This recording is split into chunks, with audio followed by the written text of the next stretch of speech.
we've been in 2 Corinthians now for several weeks, and we're continuing. Ние изучавахме заедно второто послание към Коринтяните и продължаваме да стигнем до края. Almost to the end of the letter. Почти сме на края. And the church in Corinth was facing many difficulties, and for these challenges and problems in the church, Paul was writing to them. Църквата в Коринт преживяваше най-различни проблеми и именно тях апостол Павел адресира в своите послания. And he was writing the letter also telling them that very soon I will come to you and be with you for the third time. Много скоро той им казваше, че ще дойде при тях и ще бъде с тях за трети път. One of the problems for which Paul was writing was that there were many false teachers that had come into the church. Един от проблемите, който апостолът адресира, е, че имаше много лъжеучители, които се бяха вмъкнали в църквата. And several of them were even speaking against the apostle Paul. И някои от тях говориха против самият апостол Павел. And so part of this letter to the church in Corinth was Paul defending himself against these attacks. И част от това послание е защитата, която апостолът изразява срещу тези атаки. In fact, we can see all of chapters 10 through 12 are Paul's defense of his own ministry. Всъщност от 10-та до 12-та глава всичко това е защитата на апостол Павел за неговото служение. So let's look briefly at a summary of these three chapters. Нека набързо да си припомним едно обобщение на тези глави. In chapter 10, Paul addresses direct attacks that have been leveled against him personally. В 10-та глава той говори за директни атаки, които са срещу него. For example, they say he walks in the flesh, he doesn't walk in the power of the Holy Spirit. Например, едно от обвиненията е, че той ходи по плът, а не чрез силата на Святия Дух. And Paul responds, well, of course we live in the flesh, but we work and do the things we do by the power of the Holy Spirit. И Павел отговаря, да, разбира се, ние живеем в плътта, но всичко това, което вършим е чрез силата на Святия Дух. He says we're waging a spiritual battle. Защото ние сме в една духовна битка. And our weapons are of divine power. И нашите оръжия са божествени. And then he continues in chapter 11, and he begins what he calls boasting. И в 11-та глава той започва с нещо, което нарича хвалба. And again, he's defending his position. He said, if I want to claim to you who I am and the reasons that I'm able to say these things, I can do that if I need to. Той се обръща към коринтяните и им казва, ако аз трябва да изброя всички причини поради това, кой съм и защо казвам тези неща, мога. And so he begins by saying, I'm a Hebrew. I'm descended directly from the line of Abraham. И той започва да изброя, аз съм евреин, който идва директно от потомството на Авраам. I'm a servant of Jesus Christ. Аз съм слуга на Исус Христос. And then he begins listing all of the physical sufferings that he has endured as a result of following and being an apostle of Jesus Christ. И след това той изброява всичките физически беди и страдания, които е преживял именно защото служи на Христос. He was flogged by the Jews. Той е бит от юдеите. Beaten, stoned, замерван с камъни. He was shipwrecked. Той преживял корабокрушение. He experienced many dangers from nature. He was exposed to cold and heat. Той е бил и в студ, и в топлина.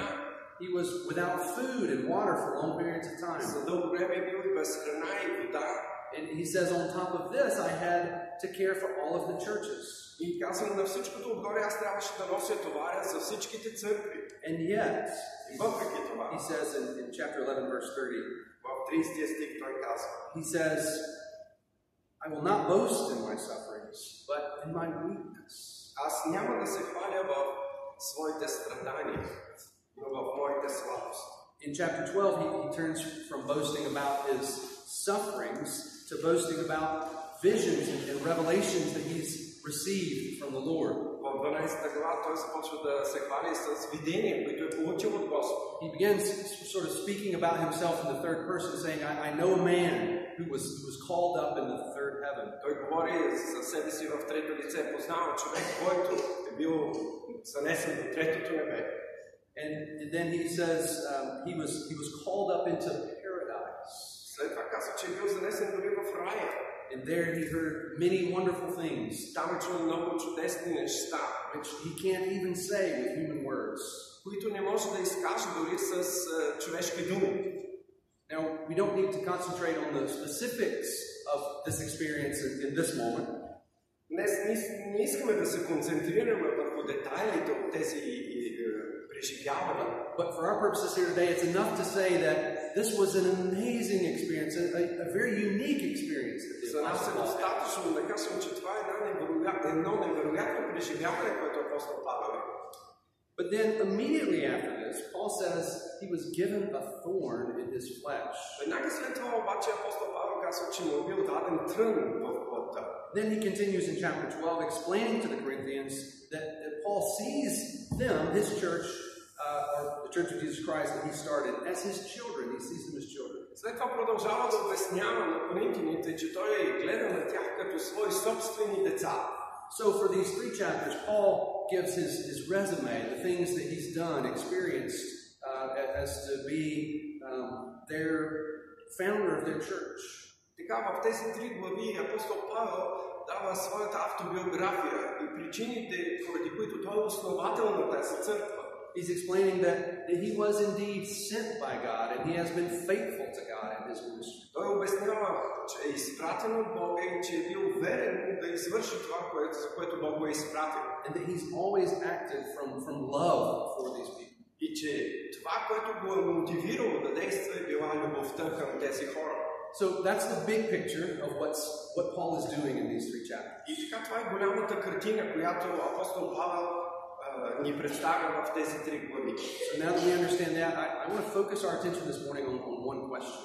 И сега, след като разбираме контекста, бих искал да фокусираме вниманието си върху един въпрос тази сутрин. Why do Christians suffer? Защо християните страдат? Or to put it another way, или да го поставим по друг начин, if God truly loves us, ако Бог наистина ни обича, why does he allow us to suffer? Защо позволява да страдаме? Or why does he even cause us to suffer? И дори защо той ни причинява страдания? And then what should our response be? И какъв трябва да бъде нашият отклик? These are very important questions for us to consider. Това са много важни въпроси, върху които трябва да се замислим. Because there's many who are suffering in the world today, many Christians. Защото днес в света има много християни, които страдат. In fact, I would say we all suffer from time to time in various degrees. Всъщност бих казал, ние всички страдаме от време на време по различни причини и начини. And there are some pastors who would tell their congregations when they're suffering that God does not want them to suffer. Има пастори, които казват на своите събрания, че когато страдат, Бог не иска те да страдат. And they would say that their suffering is outside of God's control. И че тяхното страдание е извън Божият контрол. Or they might say if the believers would have more faith in God, then they wouldn't suffer. Или казват те, ако имаш повече вяра в Бога, тогава няма да страдаш. So let us try to understand the suffering this morning. Нека да се опитаме да разберем темата за страданието тази сутрин. So my desire is that we would all have a biblical view of suffering and pain. Моето желание е да имаме едно библейско виждане за страданието и болката. Let's start in verse 7 of chapter 12. Ще започнем в 7 стих на 12-та глава. It says, "So to keep me from being too elated by the surpassing greatness of the revelations, a thorn was given me in the flesh." За да не се превъзнасям поради многото откровение, даде ми се трън в плътта, пратени от Сатана, за да ме мъчи. Why was Paul given a thorn in the flesh? Защо апостол Павел беше получил този трън в плътта? He explains, I was given this to keep me from exalting myself too highly. Той казва, беше ми даден, за да не се превъзнася. So that he would not, as he says in Romans, think more highly of himself than he ought to think. Или така, както той казва в Римляните, за да не мисля за себе си повече, отколкото трябва да мисля. Paul's experience from the visions that he received from God was so unique. Всички тези откровения, видения, които апостола получава, са толкова уникални. That he very easily could have told everyone about this experience and exalted himself to a level above everyone else. Той с такава лекота можеше да разказва за всички тях и по този начин да издигне себе си над всички останали. He could have made himself great in the eyes of the people. Той можеше да направи себе си да изглежда велик в очите на хората. He could have boasted, I was brought up into the heaven, I heard the voices of angels. Той можеше да се похвали, аз бях заведен на небето и чух ангелския глас. And what would this have done for him? Какво щеше да направи това за него? He would have become very popular. Щеше да стане много известен. Maybe hundreds or thousands of people would have followed him as they followed Jesus. Със сигурност стотици хиляди щяха да следват така, както следваха Исус. He would have been filled with pride. Но щеше да бъде изпълнен с гордост. Но he was given this thorn in the flesh so that these things would not happen to him. Този трън му беше даден, за да може да избегне именно това. Тези неща да не се случат с него. So that Paul would remain humble and not become proud. Павел да остане смирен и да не се възгордее. Paul suffered so that he would not fall into sin. Павел страдаше, за да не падне в грях. So someone, it seems, did not want Paul to sin. Някой, изглежда, не искаше Павел да се греши. So who was it? From whom does the thorn come? Така, кой е този? От кого идва този трън? Paul says the thorn is a messenger of Satan. Павел казва, че този трън е пратеник от Сатана. But is Satan ultimately responsible for this? Но наистина ли Сатана е отговорен в крайна сметка за това? Think about this for a minute. Помислете за момент. If the thorn was given to Paul to prevent him from sinning, is it likely that it would have come from Satan? Ако този трън е даден, за да може Павел да бъде предпазен от грях, тогава идва ли наистина от Сатана? It seems more likely that Satan would do something to cause Paul to sin. По-вероятно е Сатана да направи нещо, което да съблазни Павел, за да се греши. But let's look further. Нека да видим по-надолу. In verse 8, he says, 3 times I pleaded with the Lord about this, that it should leave me. Затова 3 пъти се молих на Господа да го отстрани от мен. Paul prays to God to take away the thorn. Павел се моли на Бога. Бог да отнеме този трън. So by praying to God, he's at the very least acknowledging that God has the power to take it away. Със своята молитва към Бога, той поне признава, че Бог има силата да го премахне. But even more than that, it seems that God has the power to take it away because he gave it in the first place. Но още повече Бог има силата да го премахне, защото на първо място той е този, който го е дал. So we can say that God has caused Paul's suffering. Затова можем да кажем или обобщим, че Бог е причинил страданието на Павел. And that God is even using Satan to accomplish his plan. Че Бог използва дори Сатана, за да може да постигне своят план.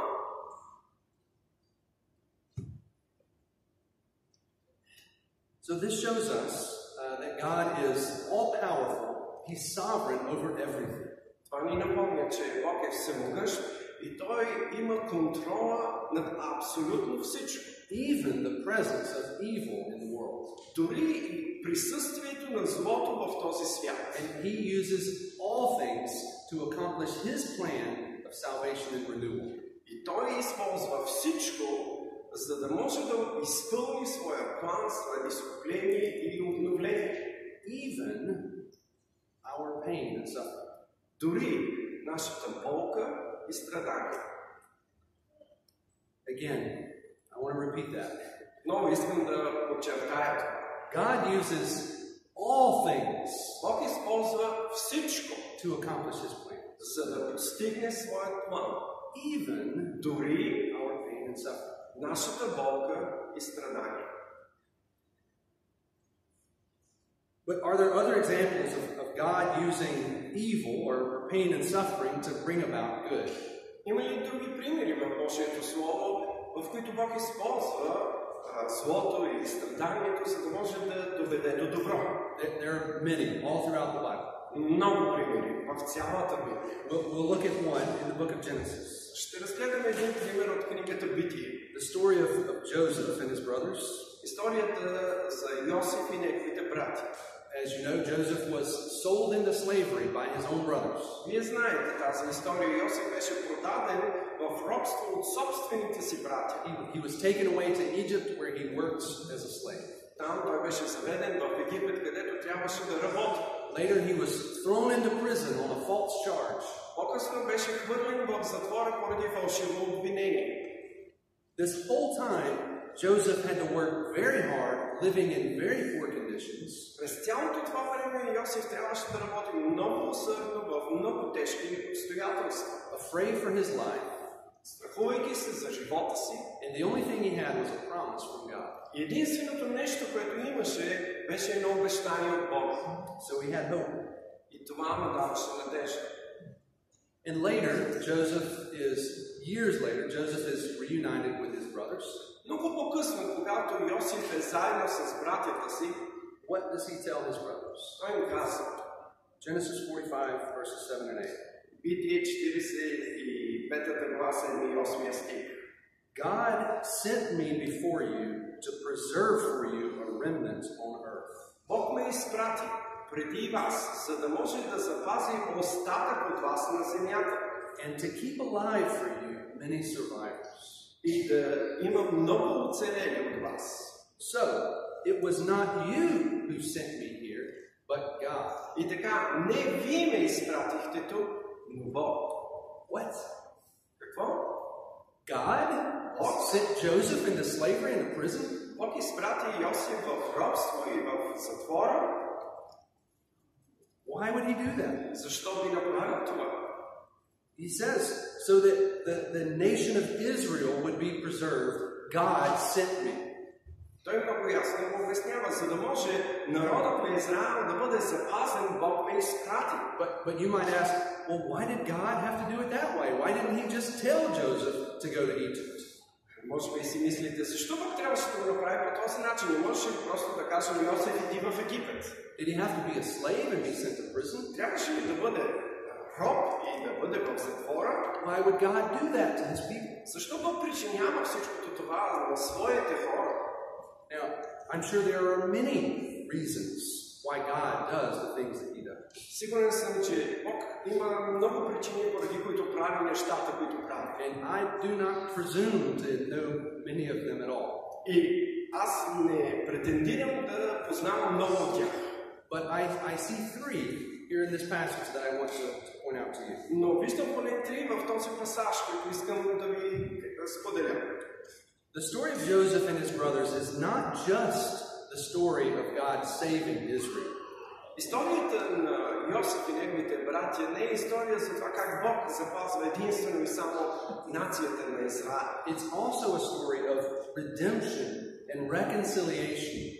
Тя е история за изкупление и примирение. In the beginning of the story, we see a very proud Joseph boasting to his family about the dreams that he's had. В началото на тази история ние виждаме един много горд човек, който се хвали на своите братя за всичките сънища.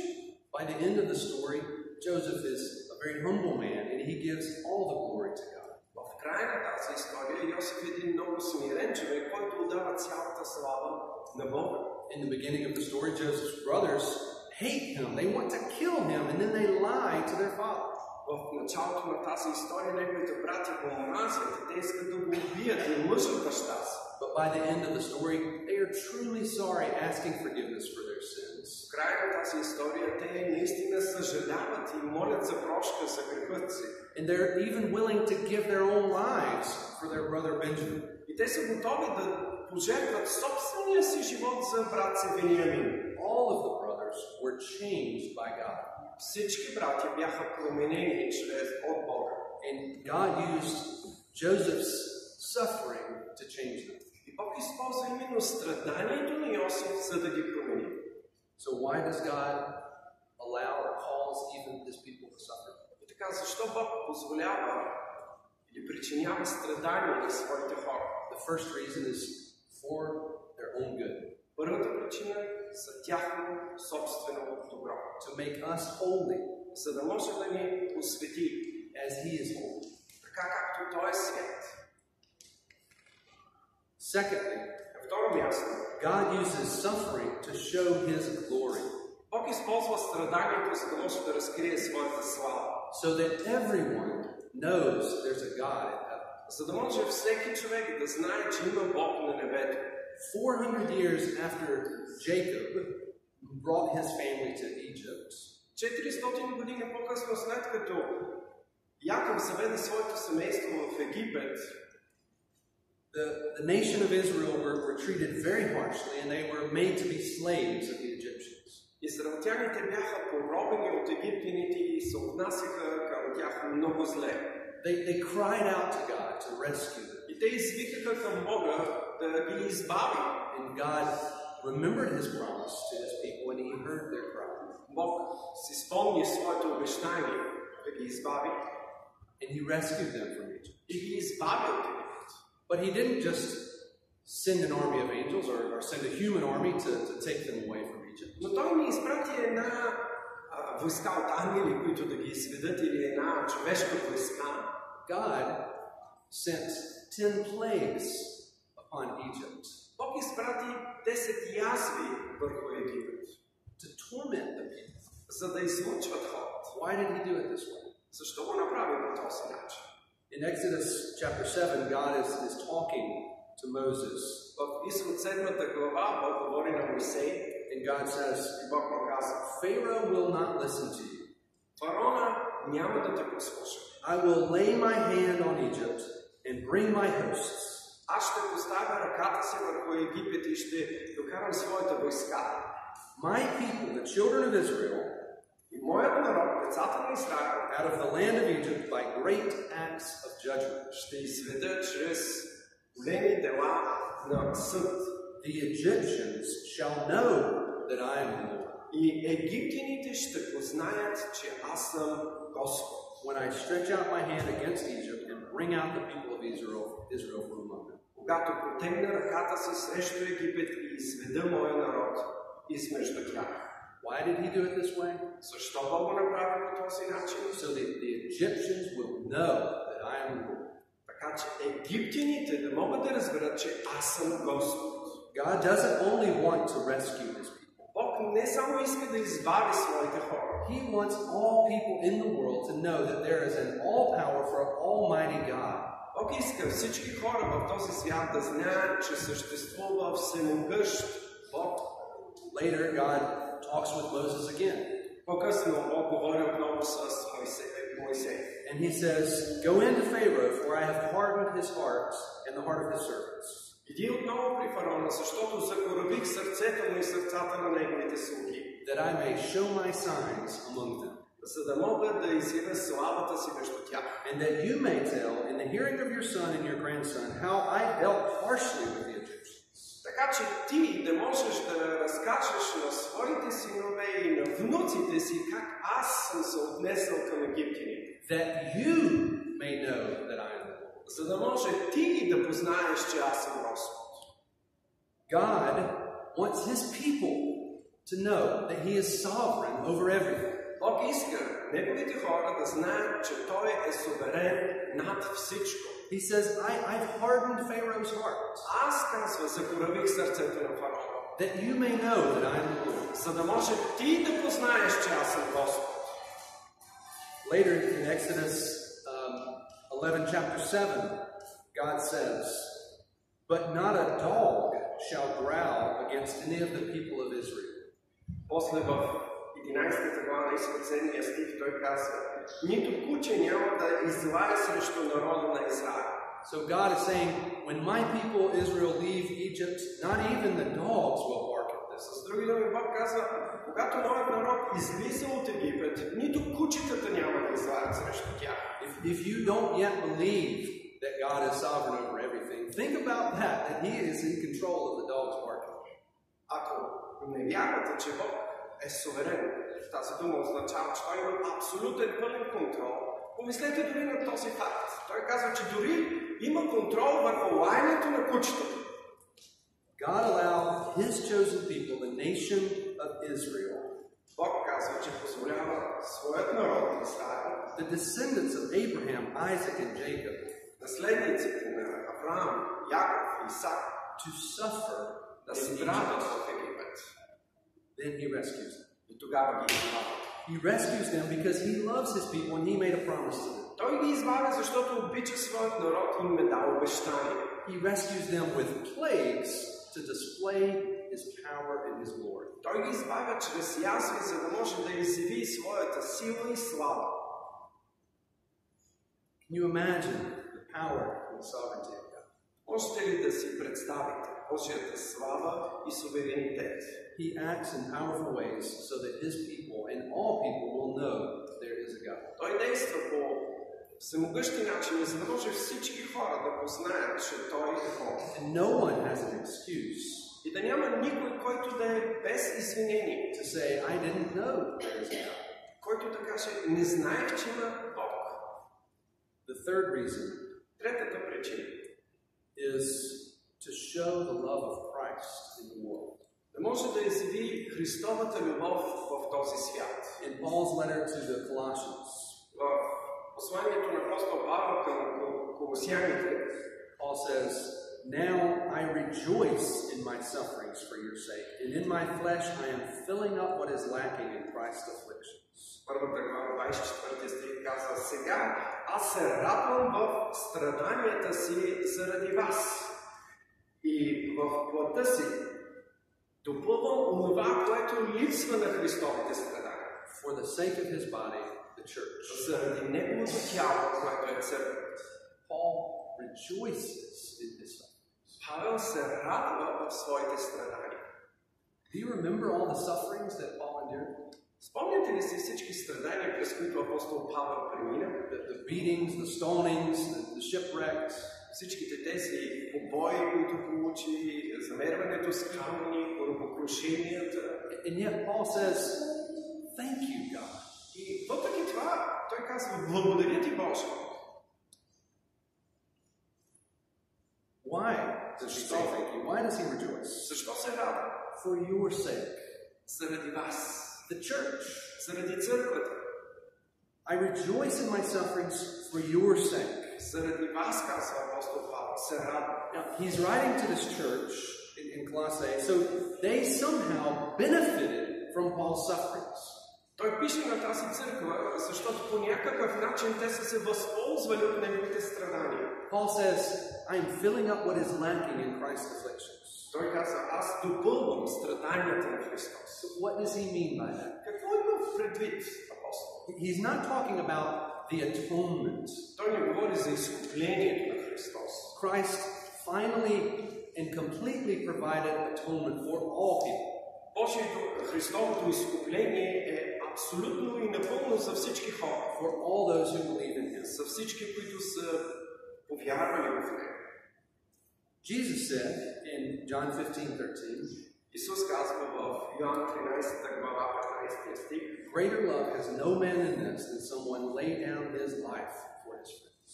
Няма по-голяма любов от това да дадеш живота си за своите приятели. That's what Paul was doing. Ето това прави апостол Павел. He's laying down his life Той for other people. дава живота си заради другите. He's not just dying, he's giving up the life he had before. Той не просто умира, но той предава живота си, който е имал. Paul was once a high-ranking official in the Jewish synagogue. Той се отказа от живота, който имаше и преди. Веднъж той беше много високо в иерархията.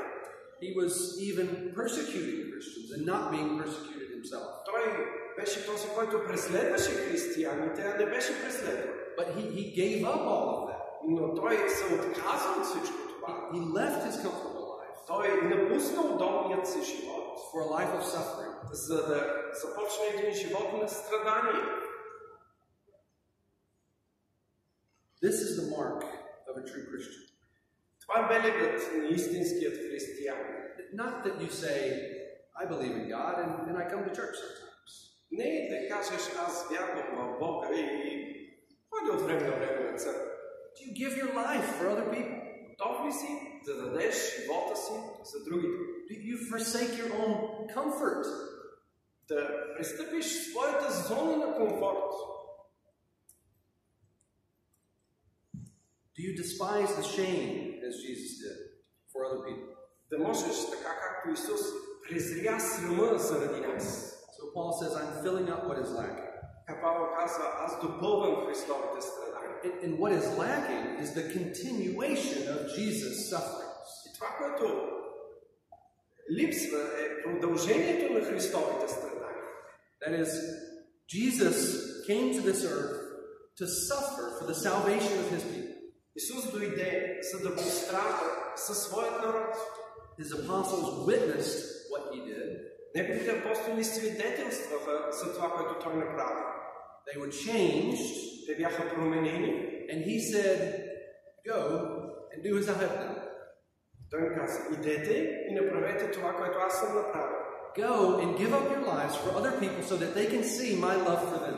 Идете и дайте живота си за другите, така че те да могат да видят моята любов за тях. This is the mission of the Church of Jesus Christ. Това е мисията на Христовата църква. For people to see the love of Jesus Christ. Хората да могат да видят Христовата любов. And they can't see it when you're just like everyone else in the world and you're keeping everything for yourself and you're living only for yourself. И те не могат да го видят, ако ти си като всички останали в този свят и живееш за себе си и пазиш всички неща за себе си. But they see it when you give up all of those things for them. Но те го виждат, когато ти дадеш всички тези неща за тях. Jesus is no longer personally on this earth. Христос не е лично не присъства на тази земя. And so he gives this to us. This is our mission. Той поверил това служение на нас. Това е нашата задача. Now this is not necessarily a call for all people to leave, sell their homes and leave and move somewhere across the world to be a cross-cultural missionary. И аз не искам да кажа, че това е призвание за всеки един човек да продаде дома си, имуществото си, да посвети живота си, да отиде дори, ако трябва, в друга държава, за да бъде мисионер. This is not a call for you to quit your job and to be poor without money. Това не е призвание да напуснеш работата си и да живееш някакъв такъв беден живот без средства. We have enough sufferings as it is without intentionally bringing them on ourselves. Ние имаме достатъчно страдания, така че няма нужда допълнително да ги призоваваме върху нас. But use the sufferings that come into your lives to live for Christ, to bring glory to Him. Но идеята е да използваш страданията, които идват в твоят живот, за да можеш да живееш за Христос, да показваш Неговата любов. In the book of Philippians, we see very clearly the example of Jesus. В посланието към Филипяните апостол Павел говори много ясно за този пример на Христос. Paul says, "For it has been granted to you that for the sake of Christ you should not only believe in Him, but also suffer for His sake." Защото, той казва, на вас е дадено не само да вярвате в Христос, но и да страдате заради Него. Later he says, "Do nothing from selfish ambition or conceit, but in humility count others more significant than yourself." По-късно той каза, не правете нищо от щеславие или партизанство, но считайте другия по-горен от себе си. What's the example we have of humility? Какъв е примерът, който ние имаме със смирение? In verse 8 he says, "And Jesus, being found in human form, humbled himself." И примерът, който дава е със самият Христос. Той каза, и когато се намери в човешки образ, смири себе си. He humbled himself by becoming obedient to the point of death. Като стана послушен до смърт. Jesus showed ultimate humility. Исус е примерът за крайното смирение. In leaving heaven, taking on a human form. Той напусна небето и прие образ на човек. And dying for us. И умря вместо нас.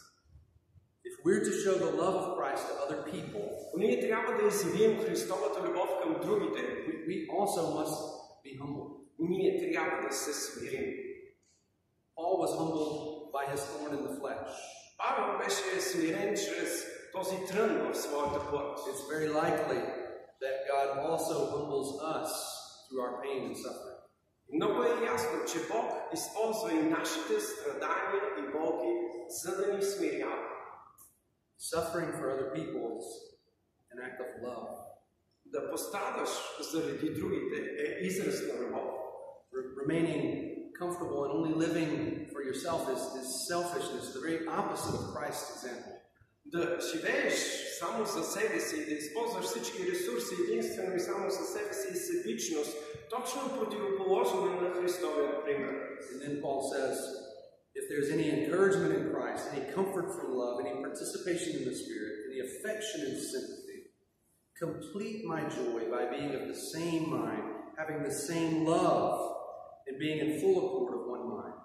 Павел каза, и така, ако има някакво насърчение в Христос, някаква утеха от любов, някакво общение в духа и някакво страдание, направете радостта ми пълна, като имате едино, като имате една и съща любов.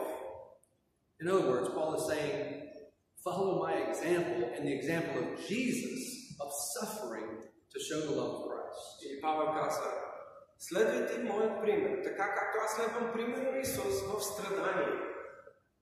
Jesus suffered and died so that you may live with him. Исус пострада и умря, за да може ти да живееш с него. And now he calls you to the same life so that others may live with him. И сега той призовава теб към същия начин на живот, за да може други да живеят с него. I think many of us come to church for the same reason that we go to the doctor. Аз вярвам, че много от нас идваме на църква поради същата причина, поради която ходим и на доктор. We go to the doctor because we have some sort of pain and we want it taken away. Отиваме на доктора, когато имаме някаква болка и искаме тя да бъде премахната. So we have some problem in our life, some pain, and we come to God and we say, God, take it away. I don't want this pain in my life. По същия начин, когато ние имаме някаква болка в живота си, ние идваме при Бога и му казваме, Боже, премахни тази болка, ние искам. And maybe God takes away the pain. И е възможно Бог да премахне болката. And so we go away and only return again when we have another problem. И ние забравяме за него и си отиваме от църквата и се връщаме само когато има следващия проблем. God can and does take away our pain. Да, Бог може и понякога отнема болката. But many times He uses the pain, the problems in our lives, обикновено той използва проблемите, болките в живота ни to change our hearts. За да промени сърцата ни. Because that's true love. Защото това е истинската любов. If He allowed you to continue loving only yourself without loving Him, then you would die in your sin, eternally separated from Him. Ако той ти позволи да продължиш да обичаш единствено и само себе си, тогава той ти позволява да отидеш в ада и завинаги да бъдеш отделен от него. But by using even your suffering and pain, но използвайки дори твоята болка и страдание, He is drawing you closer to Himself. той те привлича по-близо до себе си. Once you give your life to Him, He then uses your life to show His love to other people. Когато предадеш живота си на него, той иззима този живот и го използва, за да може да покаже своята любов към всички останали. That's how Paul can say, I rejoice even in my suffering. Така апостол Павел може да каже, аз се радвам дори в своите страдания. Because he truly loves his brothers and sisters. Защото той наистина обича своите брати и сестри. And he knows that his suffering is for their good. И той знае, че тяхното страдание е за тях, неговото страдание е за тяхно добро. So what then is our response when God says to us, my grace is sufficient for you?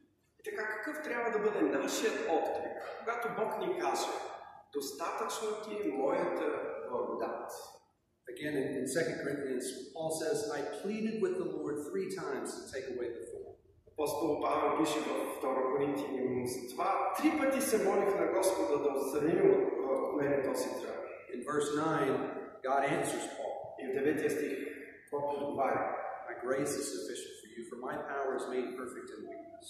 Той ми каза, стига ти моята благодат, защото силата ми в немощ се показва съвършена. And then in verse 10, Paul says, I am content. И в 10 стих, за това намирам удоволствие в немощ. Paul was suffering. Павел страдаше. He prayed to God. Молеше се на Бога. God answered. Бог му отговори. Paul said, I am content. И Павел каза, доволен съм. Let this be a model for our lives. Това трябва да бъде модел за нашия живот. I'm not suggesting to you that you not pray for God to take away your suffering. Аз не искам да по никакъв начин да ви кажа, не се молете Бог да отнеме страданието от вашия живот. Pray, ask God, plead with God. Напротив, молете се, умолявайте Бога. Take away the suffering. Да може да отнеме страданието. And then listen to God. Но след това слушайте. Listen by reading, by praying, by talking with fellow believers. Когато сте в молитва, когато четете Словото, когато разговаряте с други, слушайте какво Бог има за вас. And then when God answers you, и когато Бог ти отговори, be content. Бъдете доволни. Приемете неговият отговор. If God wants you to remain with the suffering, with the pain, ако Бог иска да останете с болката и страданието, there's a reason. Има причина. It's not a time to doubt God's love for you. Това не е време, в което да се съмнявате в Божията любов към вас. It is God's love for you and for all people that you have it. Именно, това е Божията любов, която вие имате за себе си и за всички останали хора. Our weakness shows God's power. Нашата слабост изявява Божията сила. Brothers and sisters, humble yourselves before God. Брати и сестри, смирете себе си пред Бога. Give Him your life. Дайте му живота си. And rejoice when He works even through you to show His love to the world. И се радвайте, когато Той работи дори и чрез вас, за да може да изяви своята любов към този свят. Even when it costs you. Дори когато това ви струва. Because this is what Jesus Christ has done for us. Защото това е нещото, което Исус Христос направи за нас. Амин.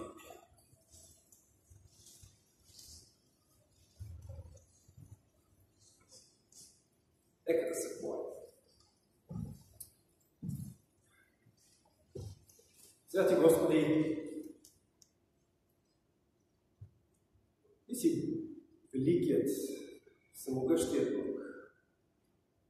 Ти ни казваш, че Твоите помисли не са като нашите помисли, нито Твоите пътища са като нашите пътища. Истина копнежът на всеки един от нас да живеем живот без проблеми, без болка. Но Ти прокле този свят. Ние не можем да очакваме тук живот, който да бъде без проблеми, без болка.